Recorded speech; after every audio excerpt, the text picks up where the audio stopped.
Good day, thinkers, thought leaders, progressives, and dreamers. I'm Craig the Writer Stewart, and this is So Much to Say. These are my thoughts in my voice on black shit, white shit, gay shit, and everything in between. Today we are talking to Keon. His business is called Cakes by Keon. He's located in Decatur, Georgia. What's special about his business is many of his cupcakes are infused with alcohol, and they accept EBT. Yes, food stamps. So I want you to take a listen to this particular podcast and see how he got his business started, how he grew his business, and how you can support him. And before I let you go, if this is your first time listening to this podcast, be sure to hit the follow or subscribe button. We're available for free in Apple Podcasts, SoundCloud, Google Play, Stitcher, TuneIn, wherever you can listen to a podcast. And I have special behind-the-scenes footage of me. It's a diary. It's a video diary on Patreon. That's Patreon, patreon.com/Craig the Writer Stewart. And on that note, it's time to listen and enjoy.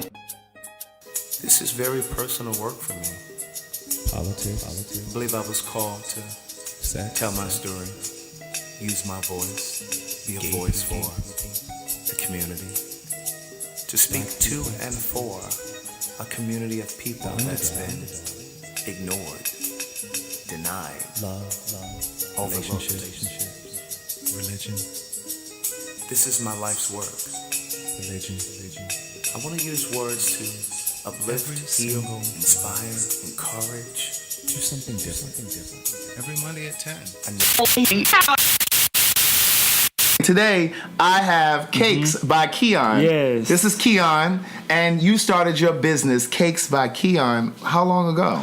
Oh my goodness. I probably started my business back in 2001. 2001, and it's 2018. So were you consistent since 2001? Oh yeah, very or were consistent. Were there any breaks? But I was working for different companies. Okay, so you had a full-time job and were doing this on the side. Yeah. But there was never like a lapse. Because like for me, like I started my greeting card business, I think in 2002. No. But then like there were periods where I didn't do it because like the economy was really bad. So you've been consistent all the way through. Yeah. When it was God's gift that I could do cakes and bake cakes. So I've been doing it since I was 7.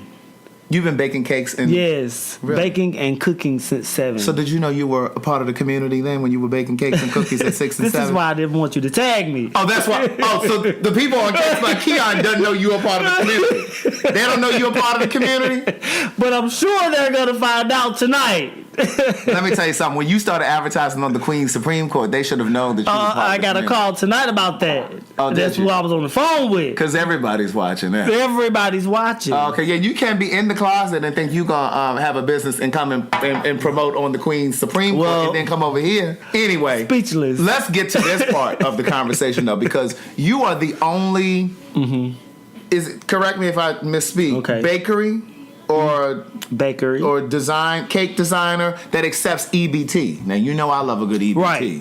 So we are the only bakery in Atlanta that accepts EBT for designer cakes.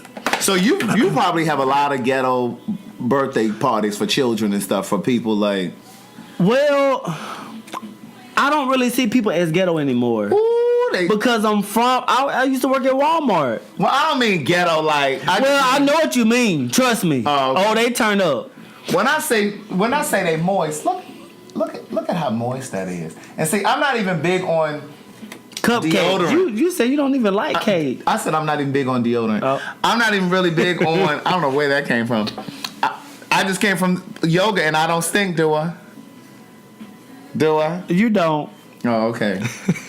But I'm not big on desserts. But when I say I tasted this and I fell in love with this, I fell in love with this. So tell us how you got started. So you were baking cakes and cookies and stuff when you were 6 or 7. Right. So your parents actually let you get in the kitchen? Yeah, so basically, I don't know who did you live with? See, I was raised by my grandmother. My parents. Yeah. So, back, in Georgia, I felt like a lot of parents had their parents raising the kids. So I stayed with my grandmother until I was in 1st grade. Okay. Until my wannabe smart ass let them know my real address. And then they was like, oh no, you going back to your mama. You got to get up out of this school because I was in the wrong district. Oh. Yeah. So if you living with the wrong person, they'll ship you back to the right school. To the right school district. Yeah. But while you were with your grandmother, that's when Yeah, you started. because she was working 12 hours. And so she actually let you get in the kitchen. Yeah, I and was start- like in kindergarten going home like with a regular key. I was a pretty smart You were person. baking at home while nobody was there? Cooking, yeah. I was able to cook. They and trusted everything. you? What little town you from? I'm from Covington, Georgia. See, that wouldn't have beside happened in Baltimore. Conyers.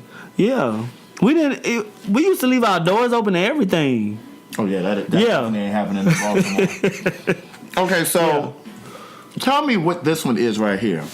Okay, so this is one of our two main liquor flavors. This is our blue motherfucker cupcake. And this Yeah. it is a motherfucker. Yeah, and that's our single shot. So I that's a do shot of double what in shot, just rum. It's a shot of rum. Shot of rum. She is delicious. Okay, so you baking at home, you baking at your grandmother's house when you were living there. When did you know that, I guess this was your passion or this was what you were called to do? Is that what you feel? My whole life. All of your life? My whole entire life. Atlanta isn't a fat. We just became like really fast. You know, we didn't even have a culinary school in Atlanta. Right. And then Art Institute came, but I couldn't afford art. I could afford it, but I didn't want to put that type of money into school. Okay. And then one day, some lady was like, "I'm gonna pay for your application." Really? Like, now, how did you meet this lady? I was actually at somebody's funeral, the repast.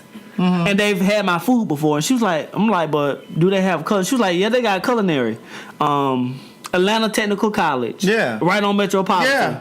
I was like, "For real?" I went, and that was all she wrote. You know, and the thing is, I always tell my people that follow my work and my podcast, and I do a Facebook Live video Tuesday through Fridays, 9 p.m. But I'm always telling them that when people can see the calling on your life, people can see the calling on your life, and as long as you are doing what you were called to do, you don't have to ever ask for help. If you're steeped in your purpose, help will come. People will come to you. And so like this lady came to you and said, "I will pay for you to go to school." Like that's happened to me in my life and in my career. So what flavor is this one right here? So that one is our strawberry. Strawberry. Yeah, you never had that one, right? I think I had one the other night. No, that one I brought some not so fresh items that night because I was just knew You were just everybody grabbing some doing. stuff, Yeah. right? So your products last for a whole year. Yes. Now what you putting in this shit for it to last a year? Ooh, I can't tell you that because I'm trying to sell these recipes to Whole Food. Oh. Oh. So that's the long term goal. So like right now. Yeah, so right now. You're baking. Yeah, so basically. But the end goal. Right. So right now, it's already too much for us to handle. And we need it's already a lot. So basically, we want to find a way to make more money. So the goal is to market to Walmart, Target, and Whole Foods. And because you can't be everywhere baking these. We can't. So the way Right. for you to Right, to so we'll grow get the a warehouse and then ship them out to, but that'll be the good, because you can taste them, you see. It's nobody's shit is better than ours. Nobody. Listen, I'm not a dessert person. And people eat 3. Look, you on your second one already. But see, I'm about to put this down. But see, and it's not too sweet. Like, part of the reason why I don't like to eat desserts, like cakes and cookies and that kind of things, because usually they're just way too sweet. But these, it's like the perfect balance. It's not too sweet. Right. So take us to the story. So you ended up going to... Yeah, I did. school. I went to culinary school. They were only offering a diploma at the time. So I was like, well, damn. But I also thought that cooking was going to be it. Like catering big weddings and becoming a chef, working for the hotels. But what people don't know is when you get done with culinary school, you have to start as a dishwasher and work all the way up. You have to start as a dishwasher when you're in culinary school. When you finish, when you get to the hotels and the big jobs, you start at the bottom. So wait, when you applied to culinary school, you had to start as... No, once you finish, finished. yeah, to get a job, you start at Really? the bottom of the and most people don't leave their jobs, so you may never become a cook or a prep. Right. Because they can't leave their job. Because to go they and do never. that. No, I'm saying people don't retire. Oh. So you could be prepping the rest of your Forever. life And you're just waiting for a slot Right. to become like to open, to open. Yeah. and it never opens. So what happened with you? So with me, I felt like so many people that because I wanted to cater for weddings, and I'm from the country, so every time I get a gig, they be like, "Hey, my mama gonna cook," and I'm like, "What the hell? Your mama gonna cook? Yeah, can you just can we rent your pans?" No, Rent you your cannot. pan? You cannot rent you can't rent my my dishes and stuff. So basically, I felt like it was gonna be a flop. I went to nursing school. So you felt like you were off course. Yeah, like it ain't gonna happen because I'm trying to make big dollars and it ain't going. I think there's a point in every entrepreneur's career where you feel like you're off course. You feel like it's never gonna happen. You start to feel discouraged. You start to feel like you're just not living out your purpose and that you're on the wrong course and on the wrong path. So what happened? Well, I was still doing cakes from home. I was bringing cakes to nursing school. And people like, damn, these cakes good. So You would just bake a cake and take it. Yeah, I was still baking. But I was like, I got to find a way to make big dollars. And at the time, nursing was it. Sign-on bonus, $10,000. You know, they were making it sound really good. But as soon as I saw blood, I was like, passing out. So you weren't even on course. You like trying to be a nurse. Yeah, I was like, I got to do something else. So let me explain something to you, because when you ended up baking cakes and taking them to nursing school just because that was just your passion, you were just baking them and taking them. Didn't necessarily know that you were going to start selling them at the nursing school. Because you haven't said that, but I'm sure that's where you're going. Because when I was working for an internet service provider, I knew that I was a writer. But I had to take a job because that lane was not providing me, as a writer, it wasn't providing me any income. So I had to figure out something to do. So I remember I had a binder, and it was a sample of every single greeting card that I had ever written. Some were breakup cards, some were trouble relationship cards, some were belated birthday, missing you. And I would take this binder to work. And when I tell you that binder would circulate through the internet department, the entire building. And it would come back at the end of the day with Post-it notes and the cubicle number for the person who wanted it. They'd be like, I'm at cubicle such and such, such and such.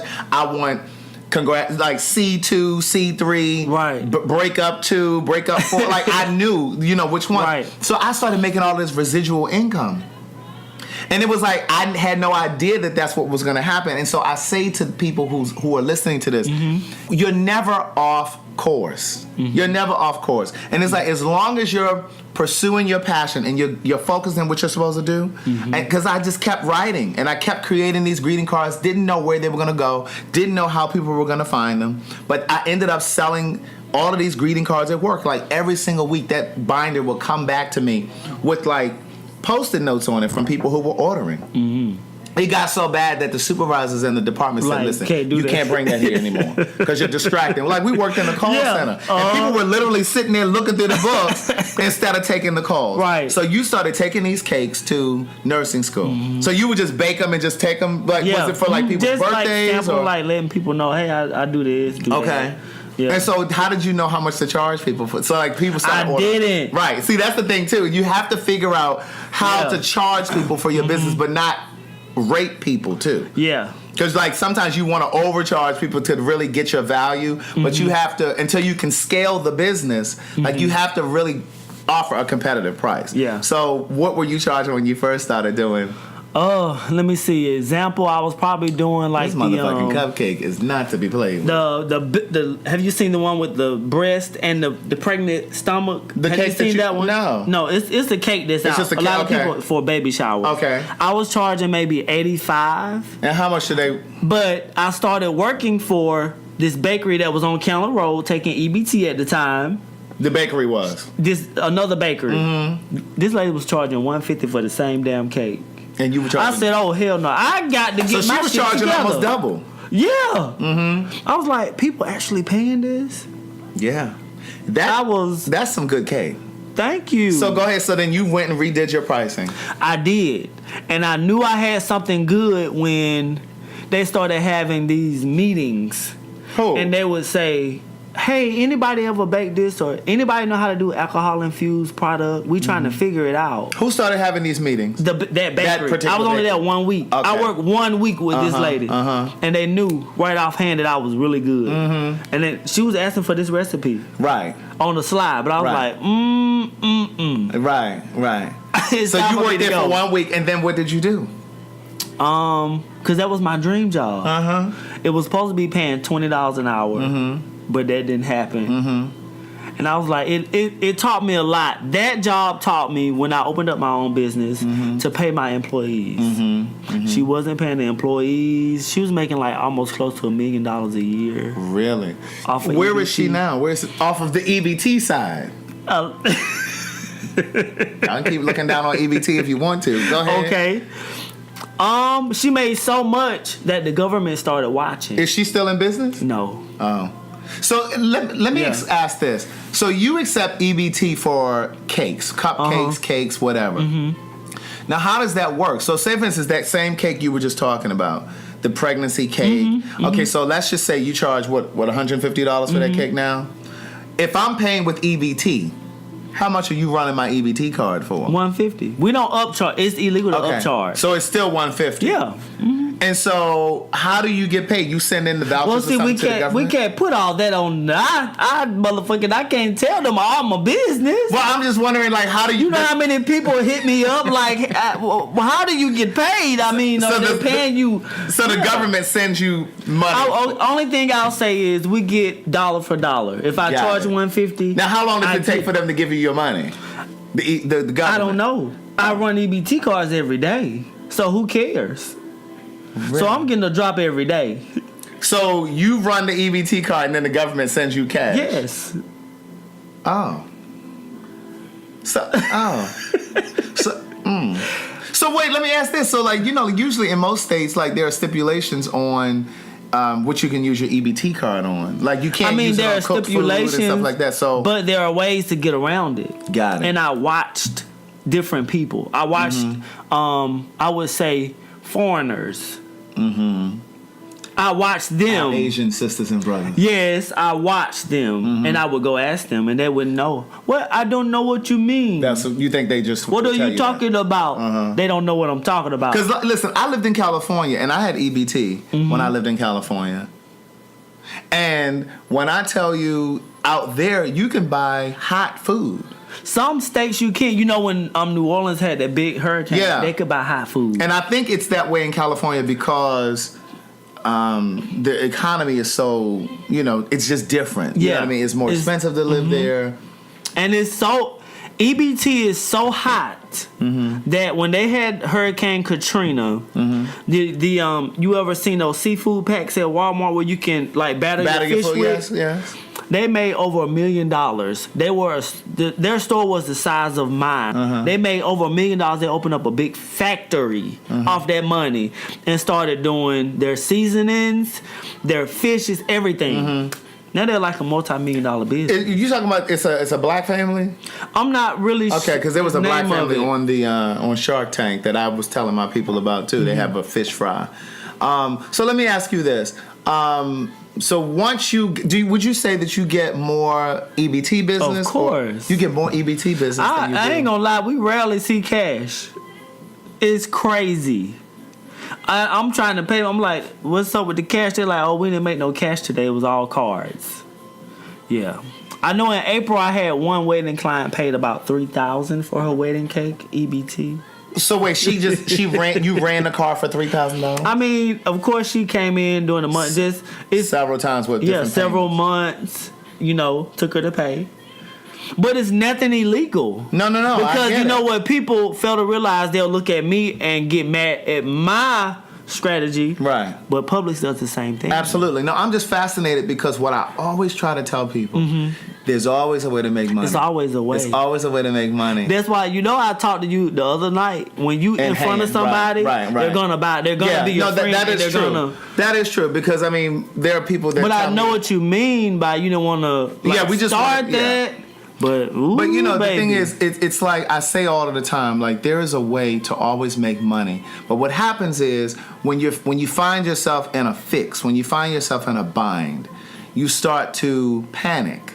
And when you panic, you can't really think clearly because you're too busy worrying about all of the things that can and will go wrong. Yeah. The rent is due, the car payment is due. Like you have to really get clear, you have to really get centered and really remember whose you are. Who do you belong to?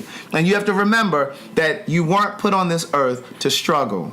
And like part of the mistake that I made years ago when I was just getting off becoming an entrepreneur, like it was really, really hard for me to understand why things weren't flourishing because I was so driven and because I was so, but some of it is about the process. Some of it is about the journey. It's building your character in a lot of ways. It is. Now, I will say that. It's a character builder. Yeah. And it tests you to see how badly you want it. And that is so true. Do you have a storefront? So how did you get from just baking cakes and taking cakes to your nursing school to a storefront? Well, like you said, everything is a journey, and it comes in due time. And I didn't even plan on opening a store, but I had to find a way to make more money and not just ride around and deliver because I was people knew me as he in his car, he gonna come to wherever you are, sell these cupcakes, he always sell out. But I'm like, okay, what can I do for the people who don't come to Covington? Because I had Covington on lock at the time. Right. But then I was like, okay, after a while, when you were in your hometown and people know you, Yeah. in a small town they stop supporting. Why? Because they see you and your money. They seen you evolved. They see you flourishing. From a $500 to $8,000 a day, and then all of a sudden they just disappear. But it's okay because that's when you move to people your biggest supporters are gonna be strangers. Listen. Okay, don't ever worry about your friends because they ain't gonna buy nothing in it. They might put you on. They something. might get you started a little bit. Yeah. You know, they might. But listen, I tell them all the time, stop using energy, focusing on your friends and family members that won't help you. Focusing on your friends and family who won't volunteer their time, effort, money, and services for you. You have to, the energy that you waste doing that, you could be using to propel yourself forward. Stop focusing on that. When you are really steeped in what you do, and you are great at what you do, and you're consistent at what you do, people will come out of the woodwork. Some of them will be friends and family, and some of them will be perfect strangers. They'll say, "Oh my God, like, do you need any help for this?" Like, and every single thing I've done, I've always had people say, "Oh, let me help you. Let me know if you need any help." You know, so you started growing and flourishing, and you realized that you had to move to Decatur. I had to move. Yeah. Okay. So once I got to Decatur, people were finding out just word of mouth. Yeah. Because what year is this at this point? Because social media wasn't a thing, right? No, social media wasn't big. a thing. Maybe it's 18. I think 9 years ago, I had my first cake tasting. Where was this? In Covington. Okay. It was 125 people. It was for a wedding or a family reunion? It was just like you buy tickets, you come and you just eat cake. Okay. And we pass out Really? cake. Yeah, and no other bakery does this. I've never heard of that. And that's the thing. That's the thing. When you're struggling and you're desperate, you can be so creative if you're not panicking. If you're not panicking, because then creativity, your juices can get the flowing. Right. And that's how you become innovative and just things just happen. So you came up with this idea to do a cake tasting. And I'm country, so it was country. You said But it, I'm going to tell you the truth. I didn't associate myself with gay people. I didn't. Go ahead, I'm listening. Okay. So let's talk about it tell you the truth. because you said something to me one day when I first approached you and said, "Hey, I want to bring you on my podcast and I want to bring you on my Facebook Live and let's talk about what you do. Maybe it'll drive you some more business." And you said to me, "I really appreciate you doing that because Craig, I don't really get support from the gay community, so I really appreciate you doing this for me." So Yeah, you remember which saying is that? true. Okay, Yeah. so and then I said to you, I said, well, it's interesting. You said because I just don't usually get a lot of support from the community, and I said, well, I can't really say that that's been my experience because black gay men got me moving in terms of the books, but it's the women that sustain me. Now you get women to support you, You good. you don't need nobody else. But I really cannot name a lot of black gay guys that support me. You remember I said I changed the name of my company doing Pride and I sold out. Because you were doing something. Cupcakes. I was doing single Okay. cupcakes. And at where were you Pride. selling them? That was for Romeo's block party. It was a block party. Okay. Yeah. It sold out. And it sold out. So you think because you changed your name? I know. So what was the name before? No, it was Cakes. It's Cakes by Cake, Keon. but you switched it for that event. I switched it for that event. Okay. And had women working my table. Well, listen. now I will say this. I never wanted people to know that I was a black-owned business. When I was focused on Say It in a Card, which is my greeting card business, I didn't, like, even when I had my first website done, I didn't have a bunch of black people on my website. I do have some black people on there, but I have mostly white people. Because sometimes, not all of the time, sometimes when black people know that you're a black-owned business, they try to lowball you. Now, this is not the rule. This is sometimes, because I don't live in that space where I believe that about us as a people. But sometimes when they know you're a black-owned business, they expect subpar service, a subpar product, and and they sometimes feel like, oh well, I shouldn't have to pay top dollar for this. But you know why? Why? It's how you present yourself. I'm rude, and I say, "Did you want this, ma'am?" And then you have to educate your people. If you educate them on what you're doing and believe in your product, then those type of people won't come. I don't have nobody come to my bakery asking for discount. But conversely, I didn't want white folks to know that I was the owner of the business too, because I didn't want them to think, oh well, it's probably going to be grammatically incorrect.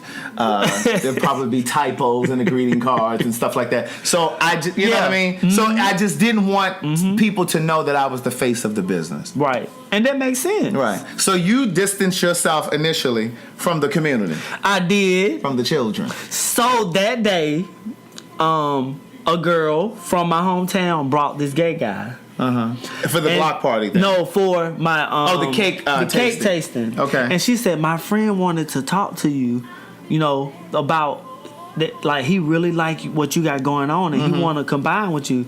I was like, What does she mean combine? Like do an event together. Okay. So And was he doing like desserts? Of course. Well, no, he do food. Oh, he does So food. he did a lot of Atlanta events. I never And had so done he could have anything in just Atlanta. brought you on as the But person that does just the desserts. I had no presentation. I had nothing. And see, that's the thing. That's the stages of being an entrepreneur. See, some of y'all say, "Oh, I just want to be. I just want to be there." Like whatever it is that you do, I just want to own the salon. I just want to own the spa.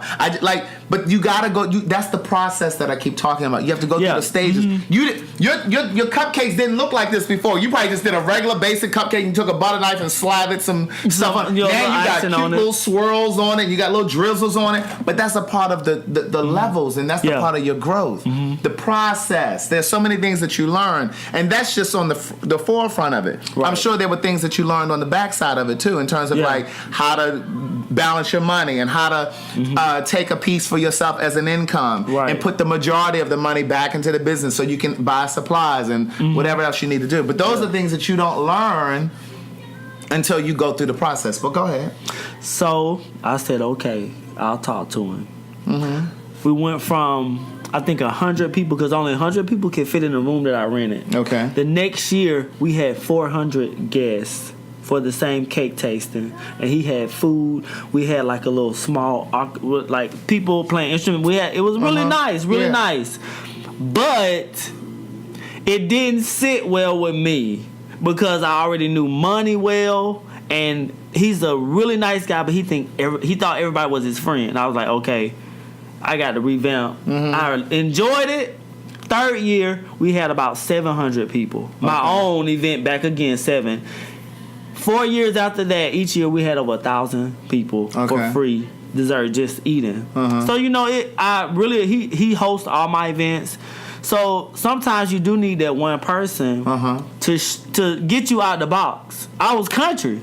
Like, it was just country. But now it's, even though I'm still country, my brand is able to compete with other people. Absolutely. So when does this cake tasting take place? Well, I don't do it anymore because it got to be too big. Too big. Yeah, and now I wasn't accepting EBT.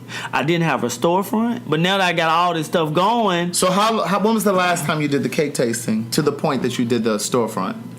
I tried to do it maybe last year, I think, but I had a shop, so it didn't go off with. I mean, I didn't have a shop when I was doing these tastings, so I could ride around and sell tickets and promote. But now it's hard trying to do both of them. So you basically just try to drive all of your business, all of your customers to the storefront. Yes. So how did you open up a storefront? Where did you get the money from for a storefront? Because what did you have to do? Pay the rent, like and you know what? That is so crazy. So the store I'm in now, this is my 3rd location.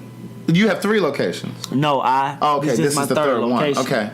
But I always tell people I never had to take out a loan. I never had to borrow money.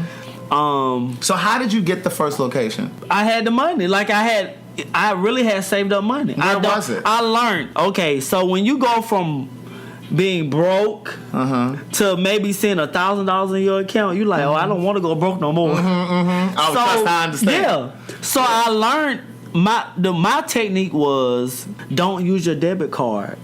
Always, if I don't sell no cupcakes, I can't eat.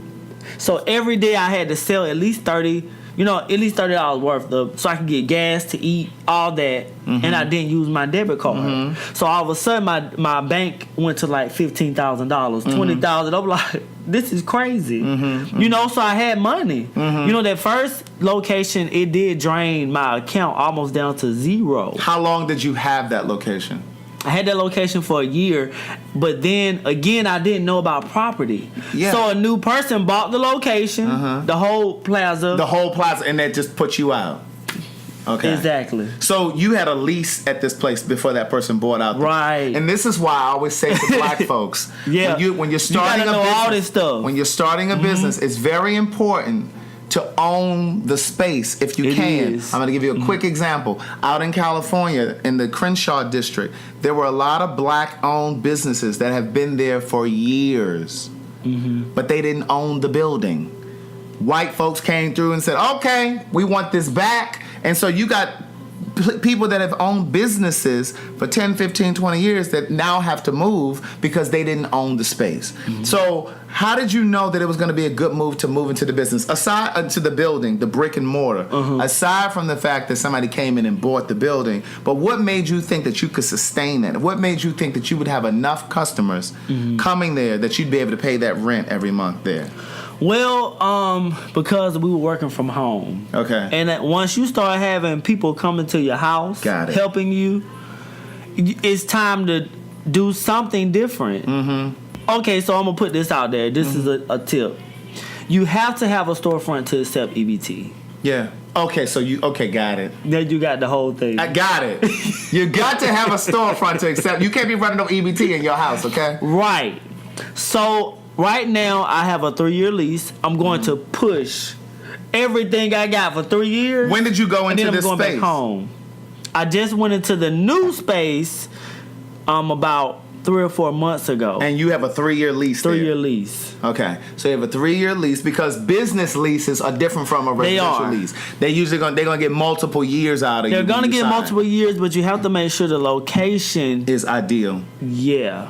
So how has the traffic been over there so far in these 2 months? It's been amazing. I can't lie, it's been amazing. But you also, like he said, try to buy, because if you don't buy, I feel like I went from middle class. When I was at home, I was high class because I had a lot of money coming through. And you no didn't have bills. you didn't have the overhead. I didn't. Right. So I'm not gonna lie. Now I almost feel like poverty again. No, this Because is just I'm gonna the tell grind, you why. baby. Because the money that you make, you paying it back into your landlord. But you're investing. And it's okay if you pay into your landlord if they are nice, if they know that you're trying to do something. But then if you get a bad landlord. Where's the location? Tell them. I know where it is, but tell them where it is. So the location is, I say it's on Keller Road in Decatur, Georgia. But it's really on Rainbow Way. Okay. But if you can find Keller Road, Decatur, Georgia, you'll be able to find my address. So 2630 2630 Rainbow Way. Rainbow Way. Suite C. Suite C. In Decatur, Georgia. Okay. And so your Facebook and your Instagram are both Cakes by Keon. Yes. Keon is Keon. Yeah. Starting out, I don't think that it's necessary for you to own the building. Now, granted, if you came from a family with money or, shit was just popping and you could buy a storefront, then great. But I do think that this allows you to test the market to see if that's a good location or not. And in that 3-year period, you'll know whether or not you want to stay there or move to another location. But I do think that in your business plan, if you have a business plan, you should have a strategy for moving into your own building. You know what I mean? Where you don't have to worry about Okay, so this is what I'll say. Remember, this is my third location. Correct. So I've already dealt with that 2 times. Actually, the same thing 2 times. So now I'm back on the same thing 3rd time. Right. In terms of the friction with the landlord. Yeah. Yeah. So my goal was to buy. Yeah. Yeah. But I believe that if it was meant for you to buy, it would be in place for you to buy. I believe in like energy and that kind of thing. Like if it was meant for you to buy now, the universe would have opened up for that to be possible now. I think that you're right where you're supposed to be. And that's one of the biggest lessons that you have to learn as an entrepreneur, just as a human being, period. Like you just have to know that you're always right where you're supposed to be. And there are things that you're still supposed to be learning right here in this stage, because if it was necessary for you to be in your own building, God, the universe would have already made a way for that to happen. So just trust and know that you're right where you're supposed to be. And I do believe that. Yeah. I do believe that. Yeah. But it's totally different. When you're going from thousands a week, and now it's like, let me pay employees and your bank account is just staying the same. It doesn't go up like $7,000 a month. But the beautiful part of it is you're surviving. And you're making your payroll. Yeah, you're making the rent every month. That's the good part. That's the good, especially about a black business. It is, people think that black businesses don't pay their employees. Huh? A lot of that is the talk in Atlanta. That a lot of the black businesses they don't pay. And I know a lot of people that didn't. When I was working for that lady, she didn't pay. Left me high. Well, that's dry. the beautiful thing. You're in a position to pay. So and now that's I'm not paying. your story. Yeah. Right. So that's not your story. So and I'm excited about that, just to be able to pay. Right. Really to pay. So is there a plan for you to have a website? I know you guys don't have a website right now. But is there a plan to get an e-commerce site where you can have a beautiful picture of your designs and people can actually order online? Because I think that would help streamline some things too. I thought about it, but because of the type of people that I deal with, number one, you can't order online with an EBT card. Correct. And then most of your clientele is EBT. Most of my clients are EBT. And then a lot of people that want sew-ins or the things that I, just the type of group of people that I deal with. Your customer base? Yeah, they want to talk.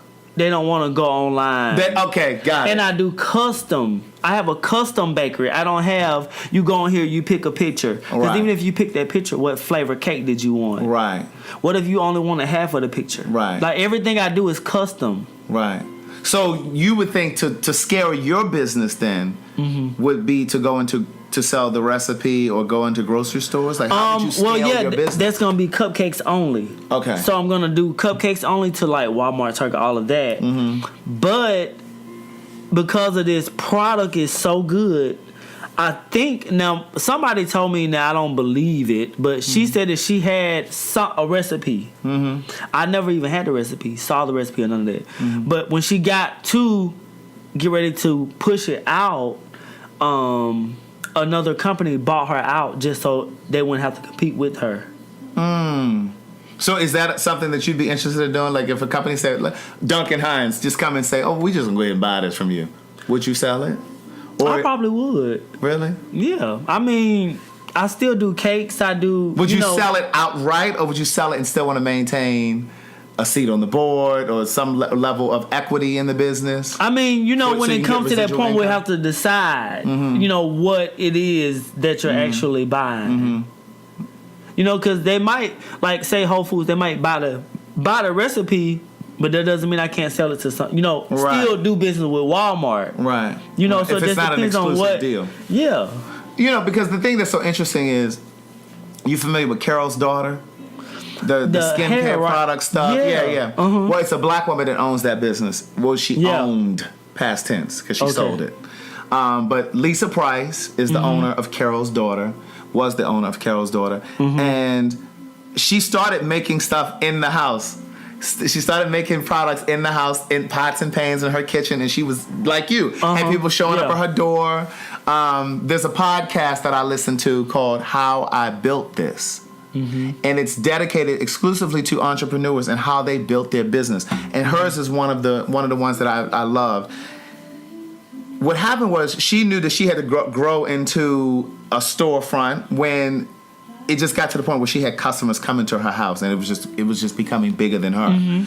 And what ended up happening was, after years of having this business and getting investors, like there were levels to it, and getting investors and that kind of thing, she ended up selling the business, I believe, to L'Oreal. Don't quote me, but I believe she sold it to L'Oreal.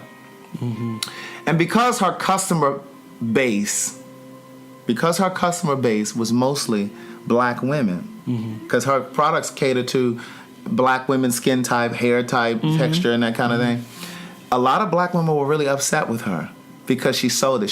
They felt like she had betrayed them, and she had now sold our business to this white company, L'Oreal. And in this podcast that I'm talking about that Lisa Price did, she says in the podcast, she said, "I understand the hurt." She said, "But I also understand the importance of building generational wealth." And she said, and this was about me setting up my family in generations to come. And she said, and most of us don't understand that because we've never.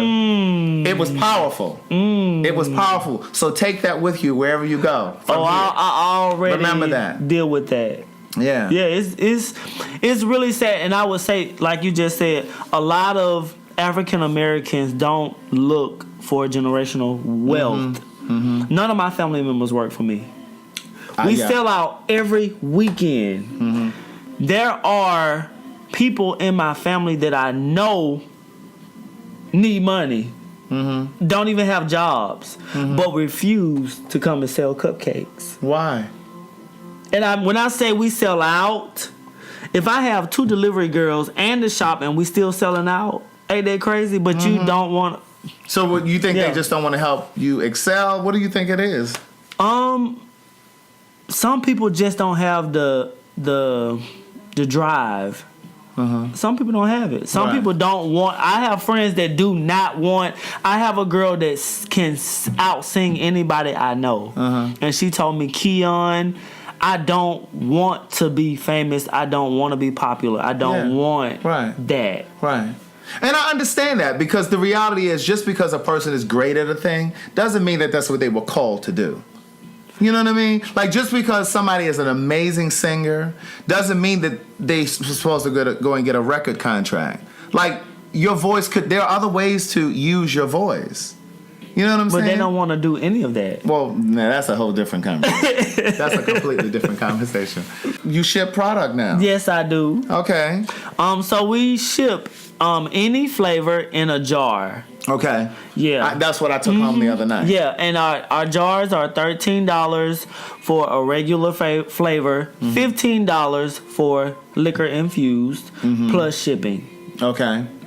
Yeah. And so let me ask you. So, for instance, I was having an adult party, and I just wanted like little miniature jars. And we do the miniature. We have the miniature ones too. Okay, so those are 8.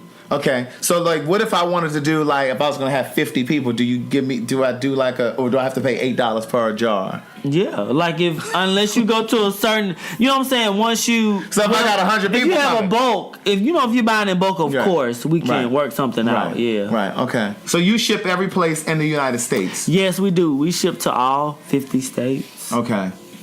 Do you have vegan options? I do have vegan options. You should have brought me a vegan option. You know I don't eat eggs and stuff. Is that what's in here? Eggs and milk? You already ate it. You don't have me eating this eggs. From now on, when you come to the Queen Supreme Court, you got to bring me vegan. That's like too much work, though, right? Because you probably don't just have those. Those probably. I don't, but I've been waiting to for some people to try it, though. Well, I want to try them. Okay. Vegan, even though I do still eat seafood, so I'm really not vegan. I'm pescatarian, but I don't eat dairy and eggs and stuff.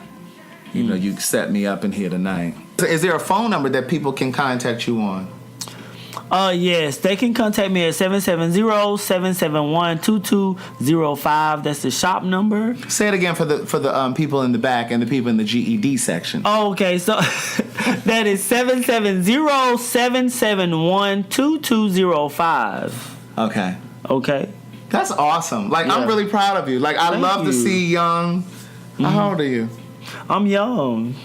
I love to see young black folks, doing what they do. Really and truly, like, seriously, this is my God-given talent. I have been really doing it forever. I can't see myself doing anything else. Yeah. I could do it for free. Did I not offer my services free to everybody at that damn party? Like, I just love what I do. Yeah. Listen, he said the next event that I do, he's gonna host the cupcakes and stuff. He's gonna sponsor. I mean, because when people taste them, don't be emailing me no invoice later. Okay.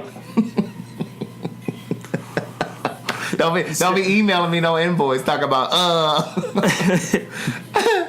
the jar product is any type of cupcake, right? Yeah. Any type of cupcakes, he'll put them in a jar, and they're really cute. I wish you had brought one tonight. I wasn't even thinking about it, but and I ate the one that you gave me the other day. But it's really cute. It looks like it was almost layered. It was like a layer of cake, then like some icing, and then cake, and then all the way up to the top of the jar. So it was really, really cute. So it's really nice. Then it has his label on the side of the jar. This is the season for black entrepreneurs. I believe it is. I believe that we're enough. I believe that the kind of money that we as a community spend, we're enough to keep our businesses afloat. Not to say that you can't sell to white customers, but I think sometimes black entrepreneurs make a concerted effort to get the white dollar because they feel like they can only go to the next level by securing the white dollar. Which is not true. Right. Because if you look at everybody who has been successful, it's because they acted and they didn't change. I personally believe that when your business is great and your product is great, your service is great, people are going to come. Period. Yeah. They're going to support what you do. Thank you for listening to this podcast again.